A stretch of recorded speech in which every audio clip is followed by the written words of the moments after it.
오늘 본문은 불순종에 따르는 저주에 대한 말씀입니다. 읽기 불편할 정도로 끔찍한 내용들입니다. 처음 성경을 접하시는 분들은 참 깜짝 놀라실 수 있는 그런 내용들이죠. 성경에는 읽고 듣기 좋은 그런 말씀들, 소위 명언들로만 가득 나열되어 있는 줄 알았는데 이런 저주의 말씀들이 있는 것을 보고 받아들이기 어려우실 수 있습니다. 뿐만 아니라 신앙생활을 오래 하신 분들도 사실 이 신명기 28장 후반부에 나오는 이 저주의 말씀들은 이해하기 어려울 수 있습니다. 저희 목회자들도 지난주 함께 말씀을 나누는 복에 관한 말씀은 아주 자신 있게 설교합니다. 그런데 오늘 본문에 나오는 이 저주의 말씀들은 그냥 건너뛰고 싶은 그런 유혹이 생기기도 합니다. 그러나 이 말씀도 분명 하나님께서 주신 준엄한 말씀입니다. 저주라는 단어 자체가 하나님께는 어울리지 않는 것처럼 보입니다. 사랑, 자비, 긍휼, 용서 이러한 단어들만 하나님께 해당되는 것처럼 보입니다.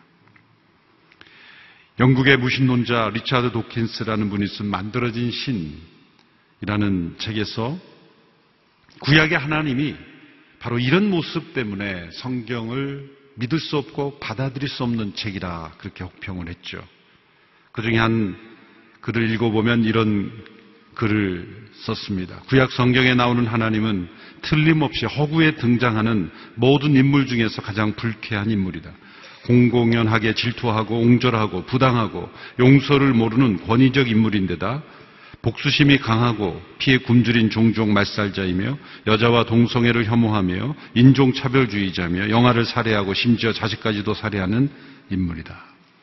이게 구약 성경에 나오는 하나님을 바로 이러한 본문을 근거로 해서 성경이 믿을 수 없는, 받아들일 수 없는 책인 것처럼 그렇게 비판하고 있습니다. 이러한 그의 주장이 세계적인 베스트셀러가 된 것은 그의 주장이 옳기 때문이 아니라 많은 사람들의 마음속에 이미 그러한 생각을 가지고 있기 때문이죠. 많은 사람들이 생각한다고 해서 옳은 것은 결코 아닙니다. 그런 많은 사람들의 마음속에 있는 그런 생각들을 대변해 주었을 뿐인 것이죠. 하나님의 저주는 우리 인간들이 우리 마음속에 경험하는 저주와 다릅니다. 우리의 저주는 자신도 불의하면서 자기 자신도 죄악 가운데 있으면서도 복수심에서 질투심에서 그리고 잘못된 과장된 미움에서 나온 그런 저주죠. 그러나 하나님의 저주는 온전히 선하신 하나님께서 악에 대하여 철저하게 악에 대하여 그 악을 미워하시는 저주입니다. 선하신 하나님이시기에 악을 미워하시기에 나오는 저주인 것입니다. 여러분, 선이란 악이 무슨 일을 하든지 간에 유약하고 무능하게 끌려가는 것이 선이 아닙니다. 선이란, 진정한 선이란 악에 대하여 저항하는 것입니다. 때로 대적하는 것입니다. 그 악을 미워하는 것입니다. 그리고 그 악을 저주하는 것입니다. 그리고 그 악에 대하여 행동하는 것입니다. 만일 하나님께서 악에 대하여 저주하시는 내용이 성경에 없다면 그 하나님은 선하신 하나님이 아닙니다. 잠언 8장 13절의 말씀에서 여호와를 경외하는 것은 악을 미워하는 것이다. 로마서 12장에 보면 사랑에는 거짓이 없나니 악을 미워하고 선에 속하라. 하나님을 경외하는 삶이란 하나님께서 악을 미워하시듯이 악을 미워하는 것입니다. 선하신 하나님께서 악을 미워하시기에 그분을 경외하는 자들도 또한 악을 미워합니다. 악을 미워할수록 선한 것입니다. 그 악을 저주하시는 하나님은 선하신 하나님이십니다. 이 악은 우주적인 반역이죠. 세상은 날마다 하나님을 우주적인 반역을 도모하는 싸움터입니다. 아마 그 악에 편승해서 하나님을 대적하는 책을 내면 낼수록, 그러한 뉴스를 내면 낼수록 사람들에게는 인기가 좋을 겁니다. 많은 사람들이 그런 악에 속해 있기 때문이죠. 우리가 가장 가볍게 생각하는 악이라 할지라도 그것은 우주의 통치자이시며 만물의 창조하신 하나님을 배역하고 반역하는 것입니다. 하나님, 당신이 통치자가 아니라 우리가 통치자라고 그렇게 하나님께 반역하는 것이죠. 그런 세상에 대하여 하나님의 진노가 항상 머물러 있습니다. 로마서 1장 18절의 말씀에는 이 땅에 머물고 있는 하나님의 진노를 이렇게 묘사하고 있습니다. 한 목소리로 함께 읽어보도록 하겠습니다. 시작. 하나님의 진노가 불의로 진리를 막는 자들의 모든 불경건과 불의에 대해서 하늘로부터 나타납니다. 이 세상에 가득한 불경건 그리고 불의에 대하여 하나님의 진노가 지금 마치 먹구름이 가득 끼어 언제 비가 올지 모르는 상황과 같은 이 머무른다라는 표현은 흐린 날씨에 먹구름이 잔뜩 끼어서 이제 곧 비가 쏟아질 직전의 그런 상태를 묘사하는 것이죠. 하나님의 진노가 지금 머물러 있는 겁니다. 맑은 날씨에 세상이 너무나 아름답다라고 볼 수도 있지만 또 한편으로 하나님의 진노가 머물러 있는 이 세상을 우리는 볼 수 있어야 하는 것이죠. 신학자 한스 킹은 이런 말을 했습니다. 죄의 신비 가운데 가장 큰 신비는 죄인이 죽어 마땅하다는 사실이 아니라 죄인이 계속 목숨을 이어가고 있다는 사실이다. 하나님이 왜 죄를 벌하시는가라는 질문은 옳은 질문이 아니다. 우리는 이렇게 질문해야 한다.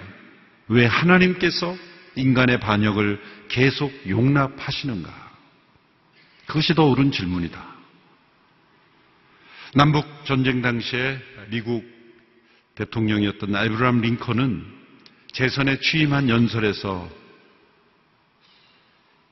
그 당시의 전쟁은 남북 전쟁이 그 남북 전체의 죄에 대한 하나님의 진노라고 그렇게 강조했죠. 우리 모두는 이 거대한 재난의 전쟁이 하루빨리 끝나기를 간절히 바라며 기도합니다. 그러나 품삯 한 푼 주지 않고 노예의 땀으로 모은 250년의 재산이 모두 탕진될 때까지 3000년 전의 말씀이 말씀하듯이 채찍으로 남의 피를 흘리게 한 자가 스스로 칼에 맞아 그 피 한 방울 한 방울을 자신의 피로 되갚는 날까지 이 전쟁을 지속시키는 것이 신의 뜻이라면 우리는 그저 하나님의 심판은 참되며 옳지 않은 것이 없습니다라고 말해야 할 것입니다. 이것은 전쟁이 다 끝난 후에 100년, 200년 후의 역사를 회고하면서 한 말이 아닙니다. 남북전쟁 당시에 대통령이 백성들을 향하여 취임 연설에서 한 말이죠. 하나님의 진노가 그 땅에 임하고 있다고 지도자가 말한 것입니다. 참 놀라운 담대한 용기죠. 노예의 몸을 채찍으로 때려 얻은 재산을 이 전쟁으로 소비하는데 그 하나님의 진노다. 성경의 역사는 하나님께서 악을 미워하실 뿐만 아니라 그 악에 대하여 행동하시는 분이라는 것을 증거합니다. 아담과 하와가 하나님을 배역했을 때 에덴 동산에서 쫓아냈습니다. 노아의 홍수로, 노아 시대의 홍수로 세상을 하나님께서는 쓸어버리셨습니다. 10가지 재앙으로 당시의 최강대국이었던 애굽을 심판하셨습니다. 이스라엘 민족을 사용하셔서 가나안 족속을 심판하셨습니다. 가나안에 살던 이스라엘 민족조차 북왕국 이스라엘은 아스루로, 남왕국 유다는 바벨론으로 심판하셨습니다. 그리고 또한 열국들을 심판하셨습니다. 심판은 구약에만 국한된 것이 아니죠. 성경을 피상적으로 읽는 사람들은 신약으로 넘어오면 심판이 희미해지거나 사라진 것처럼 생각하는데 정반대입니다. 신약에서는 더욱더 심판을 강조하고 있습니다. 진노의 날, 심판의 날에 대해서 말씀합니다. 예수님은 산자와 죽은 자를 심판하러 오실 분으로 소개합니다. 우리의 사도신경의 신앙 고백도 산자와 죽은 자를 심판하러 오시리라. 우리는 그 사도신경을 고백하며 그 마음에 두려움과 섬찟한 마음을 가져야 되는 것이죠. 요한복음 5장 22절에 아버지께서 심판을 다 아들에게 맡기셨으니 심판하는 권한을 주셨느니라. 세상의 구세주이신 예수님은 또한 세상의 심판자로 다시 오실 것입니다. 사람들이 성경의 하나님을 받아들이려 하지 않는 이유가 무엇입니까? 살아계신 하나님, 심판하시는 하나님이시기 때문입니다. 사람들은 만일 신이 있다면 그 신은 인간에게 어떤 위협도 가하지 않고 어떤 간섭도 하지 않고 심판하지 않는 신을 원하는 것입니다.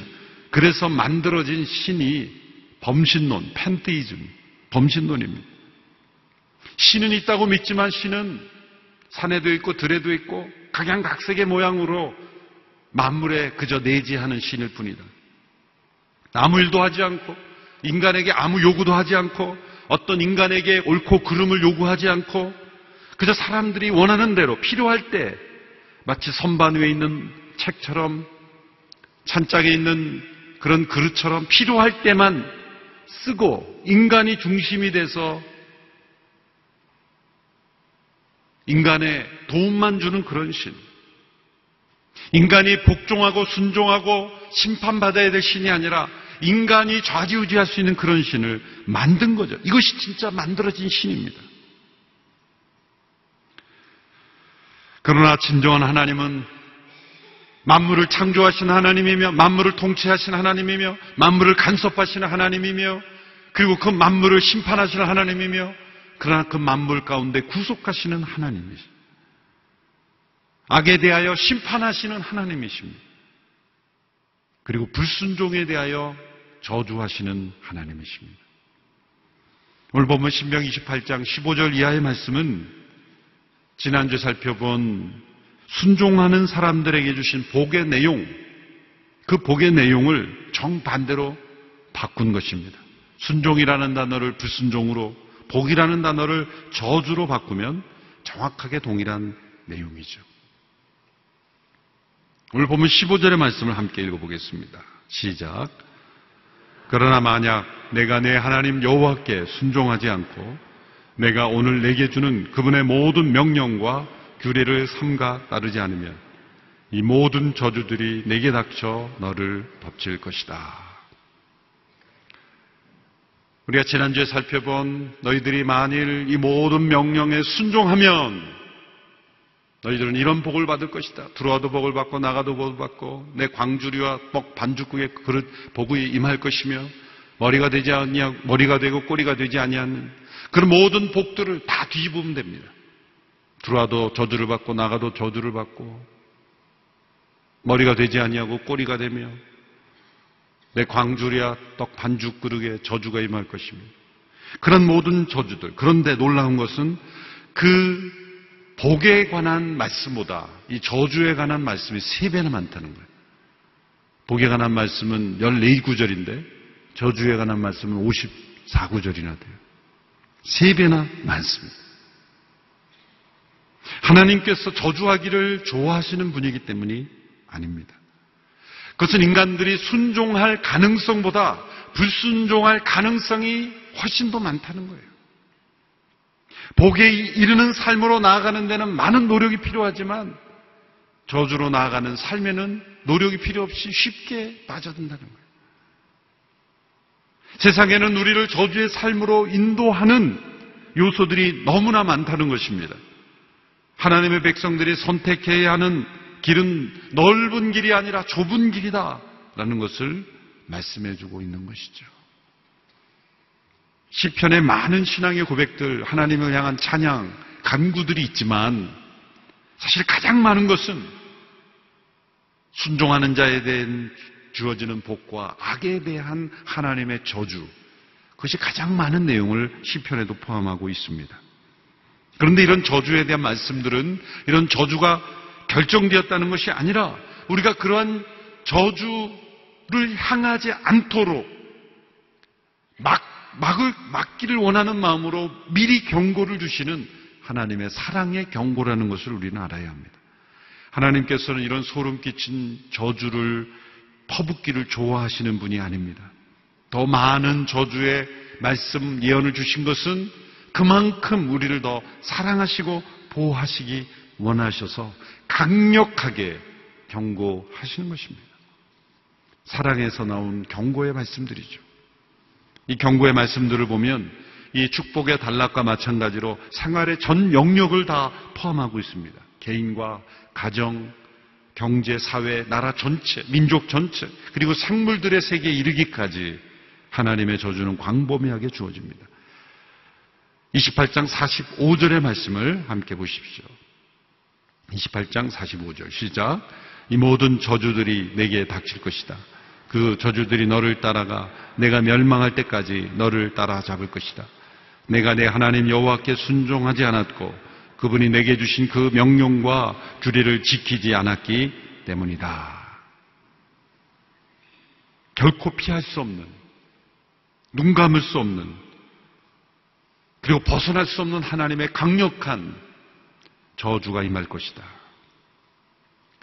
28장 후반부에 나오는 이 모든 경고와 말씀에는 또한 이 저주를 가져오는 불순종의 다양한 원인과 모습들까지도 지적해주고 있습니다. 몇 구절만 한번 살펴보면 먼저 20절에 보십시오. 20절 말씀 같이 읽습니다. 시작. 내가 그분을 버린 그 악으로 인해 여호와께서 내가 손을 대는 모든 일에 저주와 괴로움과 질책을 보내 내가 멸망하고 갑작스러운 파멸에게 이르게 하실 것이다. 이 불순종은 하나님을 버리는 악으로 인해, 악이란 하나님을 버린 것입니다. 하나님을 버리는 그 자체가 악의 상태인 것이죠. 나는 법적으로 처벌받을 만한 일을 하지 않았어. 그러므로 나는 선인이야. 아니라는 거죠. 우리의 마음속에 하나님을 거부하고 하나님을 버린 것 그 자체가 악의 상태며 그 자체는 하나님의 저주를 불러올 수 있는 상태에, 아주 위험한 상태에 있는 것입니다. 적극적으로 하나님을 경외하고 사랑하고 하나님께 적극적 순종의 상태에 있지 않으면 그 자체가 악한 상태에 있는 겁니다. 하나님을 버린 상태에 있기 때문에. 다른 사람들에게 나는 악한 일을, 나쁜 일을 행하지 않았기 때문에 이웃을 사랑한 거라고 생각하지 않아야 되는 것처럼 적극적으로 이웃을 사랑하지 않으면 사랑하지 않은 거죠. 이웃에게 해를 끼치지 않은 것이 곧 사랑한 것, 그것은 지극히 일부입니다. 보다 적극적 사랑을 해야 되는 거죠. 하나님을 적극적으로 사랑하지 않으면 하나님을 그 마음속에 버린 것 자체가 악의 상태다. 거기서부터 출발하는 거죠. 두 번째로 또 47절의 말씀을 보십시오. 28장 47절 시작. 내가 번창하는 때 내 하나님 여호와를 즐겁고 기쁘게 섬기지 않았기에. 하나님께서 주시는 번창함을 감사하며 또한 하나님을 기쁘게 즐겁게 하나님을 섬기는 삶으로 나아가지 않으면 그 자체가 악한 상태며 이런 하나님의 저주를 받게 되는 모습으로 나가게 된다는 거예요. 그러므로 번창할 때마다 더욱 하나님 앞에 감사하고 하나님을 기쁘게 즐겁게 그 번창함 자체를 기뻐하고 즐거워하는 것보다 하나님을 더 기뻐하고 즐거워하지 않으면 우리는 이러한 삶에 빠져들 수밖에 없다는 것. 하나님께 주시는 번성함을 기뻐함보다 하나님을 더 기뻐하는 우리 모두가 되기를 축원합니다. 58절의 말씀도 함께 보십시오. 함께 읽습니다. 시작. 만약 내가 이 책에 쓰여 있는 이 율법의 모든 말씀을 삼가 따르지 않고 영광스럽고 두려워할 이름 내 하나님 여호와를 두려워하지 않으면, 영광스러운 이름, 우리가 두려워해야 할 이름, 그 하나님 여호와를 두려워하지 않을 때 우리는 대적을 두려워하고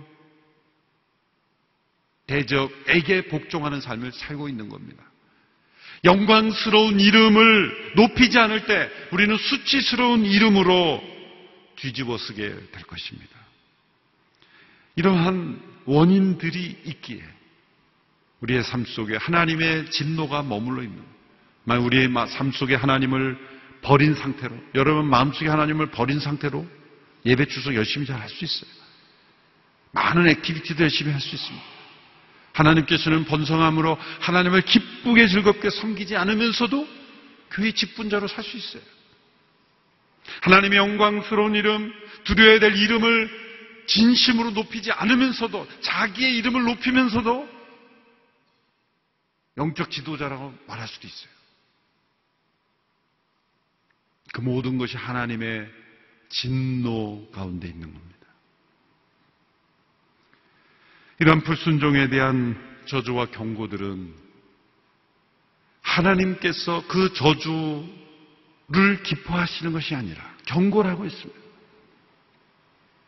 그럼에도 불구하고 역사를 보면 이 말씀대로 이루어지는 사례들이 있었어요. 이스라엘 역사에도 있었고 열국의 역사들에도 있었습니다. 하나님의 진노가 완전히 쏟아지진 않았지만 소나기처럼 쏟아지는 거예요. 역사 속에. 역사에 있었던 수많은 그런 사건들은 바로 소나기가 쏟아진 거예요.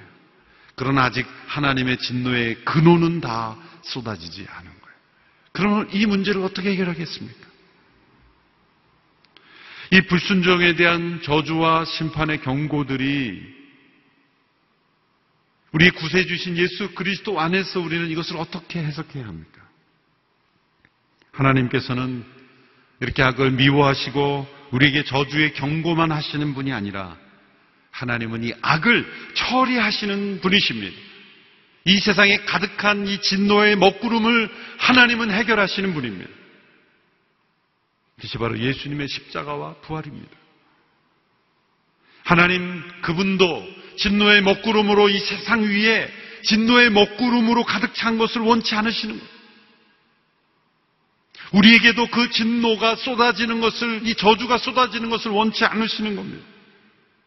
그 딜레마를, 그 난제를 해결하신 것이 바로 예수님의 십자가죠. 예수님의 십자가 부활은 이 악에 대한 하나님의 승리입니다. 예수님의 십자가가 왜 그 사건이 있었습니까?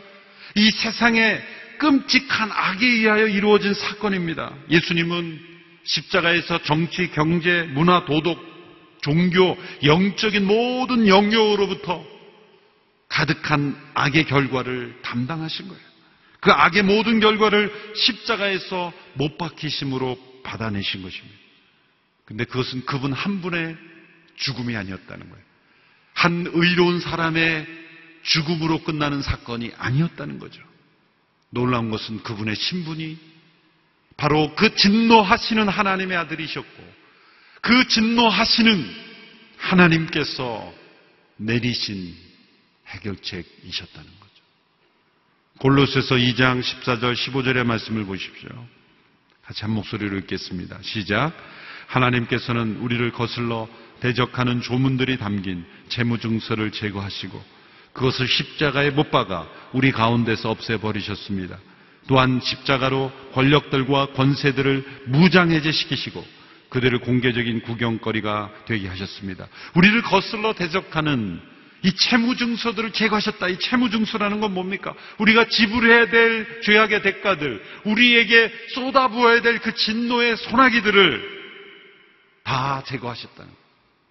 예수님의 십자가는 바로 우리가 받을 이 신명기의 말씀의 저주들, 우리의 삶 속에 끊임없이 우리가 하나님을 버리고 불순종하고 감사치 아니하고 죄악에 속해 살아감으로 우리가 마땅히 받아야 될 이 신명기의 말씀들의 저주들을 십자가에서 대신 담당하셨다는 거예요.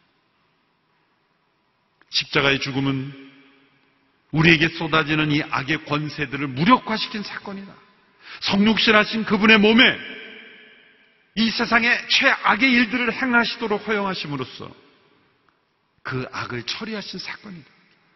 십자가는 악의 권력과 권세들을 무장해제시키신 것이다 말씀하고 있는 것이죠.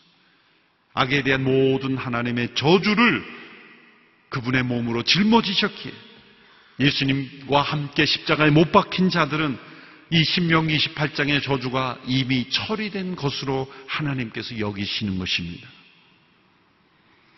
6월절 어린 양의 피를 바른 백성들의 그 집을 넘어가듯이 이 하나님의 모든 진노의 저주가 넘어가는 역사가 십자가 안에서 이루어졌다는 거예요. 그리고 죽음에서 부활하신 그 예수님은 또한 놀랍게도 이 악과 저주가 온전히 제거된 세상을 우리에게 약속하셨습니다.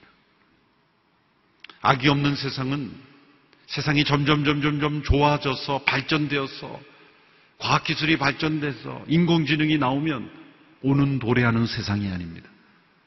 그런 것들을 한마디로 유토피아라죠. 유토피아는 헬라어로 후토포스, 그런 곳은 없다는 거예요. 이 세상이 점점 발전해서 오는 세상은 어쩌면 점점 이 세상에 하나님의 진노가 가득한, 그리고 저주가 점점 임하는 이 신명기 28장의 저주를 점점 도래하고 재촉하는 삶일지도 모릅니다. 그러나 그리스도의 십자가 안에서 부활을 통해 우리에게 약속된 세상은 요한계시록 마지막 장에 나오죠. 22장 1절에서 3절의 말씀 우리 같이 함께 읽어보겠습니다. 시작. 그 후 천사는 하나님과 어린 양의 보좌로부터 흘러나오는 수정같이 맑은 생명수강을 내게 보여주었습니다. 강물은 도성의 길 한가운데로 흐르고 있고 강 양쪽에 있는 생명나무는 매달 열매를 맺어 12열매를 맺고 나무 잎들을 나라들을 치료하는 데 쓰입니다. 또 다시는 저주가 없을 것입니다.